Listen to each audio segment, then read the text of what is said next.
Marlon Brando, for many, the greatest screen actor in the world. You know, when I first came on the picture and I heard how much money Marlon Brando was paid for it, I was really upset because I don't think it seemed like much more money than anybody is worth. But then working with him and seeing him on film, to me, he's underpaid. Everything has a price in the marketplace, and so do cars, so do hula hoops, so do useless endeavors, and I don't suppose that actors are any different than rock bands that inflate balloons from their ears, and that happens to catch on.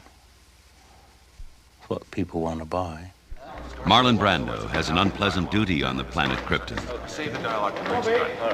Before the unearthly faces of his fellow judges, he sentences 3 ruthless villains, Ursa, Non, and General Zod, to an eternal living death.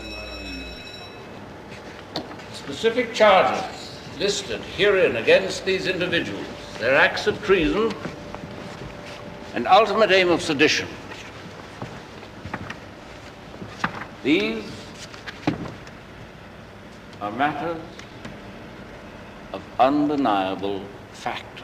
Although his speeches are quite short, Brando prefers not to memorize them, but to have them written on large cards called cue cards. It's the way he prefers to work. There's nothing more boring than a director who directs an actor to go to the door and stop and then turn around and say, "Martha, goodbye." You know that's gonna come. So if you don't know what the words are, but you have a general idea of what they are, then you look at the cue card. It gives you the feeling as the viewer, hopefully, that the person is really searching for what he's going to say, that he doesn't know what he's going to say. As he is a director himself, Brando is anxious to know exactly what a shot will look and sound like. You put some rhythm behind it. Who the hell? Electronic goo-goo? Good. Just like the very top. You'll be there. You there to do it like that? Just, right, and on day you switch. Try it. Let's shoot one.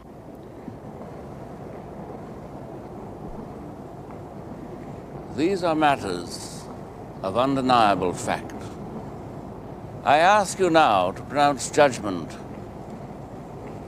on those accused,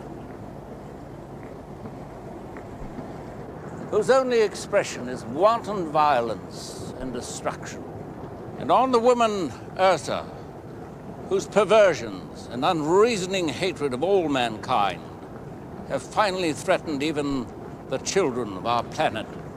There are a lot of marvelous actors, and I think it's more than an actor. He has become a legend. He has become a myth. It's terrific to work with Marlon. I mean, he's a legend. He's a true live legend. And I'm very curious about people, and that's somebody that's, I wouldn't ordinarily meet. They have received the fate they deserved. Some actors are intimidated by the Brando legend. Others, like old friend Trevor Howard, are reassured. Thank you for coming in. Chance for life. That's where we return, folks. Yeah. All right, just watch Mr. Brando, everybody. Eyes on Mr. Brando now. Brando himself indicated to the crew that film acting can be fun. Cannot ignore these facts. It's suicide. I was always impressed with the smile that you got in the morning. The smile that you got in the morning with American crews was all too often in direct proportion to the salary you were getting.